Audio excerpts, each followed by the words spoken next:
Bangladesh bank দেশের আর্থিক ব্যবস্থার সর্বোচ্চ নিয়ন্ত্রণ কেন্দ্র। অথচ গত ১৪ বছর ধরে এই কেন্দ্রীয় ব্যাংকের কোর ব্যাংকিং সিস্টেমের নিয়ন্ত্রণ ছিল ভারতের টাটা কনসালটেন্সি সার্ভিসেসের হাতে।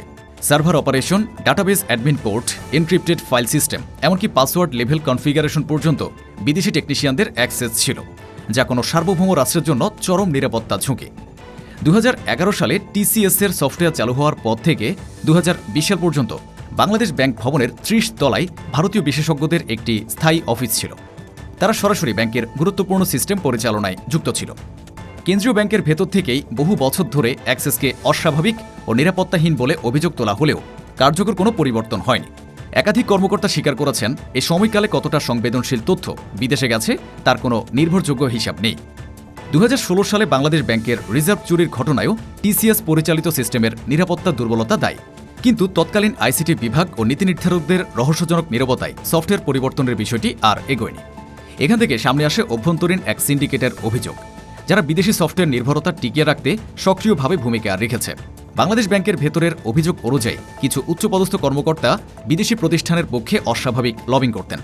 সিদ্ধান্ত গ্রহণে ইচ্ছাকৃত বিলম্ব ঘটানো হতো এবং লাইসেন্স নবায়ন ও পরামর্শক নিয়োগের মাধ্যমে আর্থিক সুবিধা ভোগ করতেন একটি নির্দিষ্ট মহল। এমনকি নিজস্ব কোর সিস্টেম ব্যর্থ প্রমাণ করতে প্রযুক্তিগত স্যাবোটেজের অভিযোগও উঠেছে। ফলে যে প্রতিষ্ঠান গত ২ দশকে শতাধিক সফটওয়্যার নিজস্বভাবে তৈরি করেছে, সেই প্রতিষ্ঠানকে কোর ব্যাংকিং সিস্টেমে আত্মনির্ভর হতে সময় লেগেছে ১৪ বছর। এ সময়ের মধ্যে টিসিএসকে সার্ভিস চার্জ, লাইসেন্স নবায়ন ও সার্ভিস ফি বাবদ ১,০০০ কোটিরও বেশি টাকা দিয়েছে বাংলাদেশ ব্যাংক।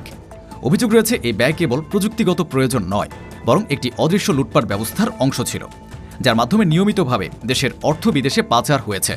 দীর্ঘ প্রতিরোধ ও নীরব লড়াইয়ের পর অবশেষে আইসিটি এক বিভাগের তরুণ প্রযুক্তিবিদদের নেতৃত্বে নিজস্ব কোর ব্যাংকিং সফটওয়্যার BCB-ICS সফলভাবে প্রস্তুত হয়। ২০২৫ সালে পরীক্ষামূলক অপারেশন, সমান্তরাল রান, নিরাপত্তা মূল্যায়ন ও সব মডিউল পাশ করার পর ৮ ডিসেম্বর এই সফটওয়্যারকে চূড়ান্ত অনুমোদন দেওয়া হয়। সিদ্ধান্ত অনুযায়ী ১৮ ডিসেম্বর পুরনো ভারতীয় সফটওয়্যার সম্পূর্ণভাবে বন্ধ করা হবে। এই পরিবর্তন শুধু প্রযুক্তিগত নয়, এটি একটি প্রাতিষ্ঠানিক মুক্তির ঘোষণা। নতুন সফটওয়্যার চালুর মাধ্যমে ডাটা সার্বভৌমত্ব ফিরে আসবে, বিদেশি নজরদারির ঝুঁকি কমবে, বছরে শত কোটি টাকার অপচয় বন্ধ হবে এবং নীতি পরিবর্তনে বাংলাদেশ ব্যাংক পূর্ণ স্বাধীনতা পাবে। একই সঙ্গে রিয়েল টাইম সার্ভিলেন্স ও আর্থিক নিরাপত্তা আরও শক্তিশালী হবে। বিশেষজ্ঞদের মতে, কেন্দ্রীয় ব্যাংকের কোর সিস্টেম নিজস্ব হওয়া মানে আর্থিক স্বাধীনতার নতুন অধ্যায়। ১৮ ডিসেম্বর তাই শুধু একটি সফটওয়্যার পরিবর্তনের দিন নয়, এটি বাংলাদেশ ব্যাংকের সাইবার সার্বভৌমত্ব পুনরুদ্ধারের দিন, এক অর্থে তার স্বাধীনতা দিবস।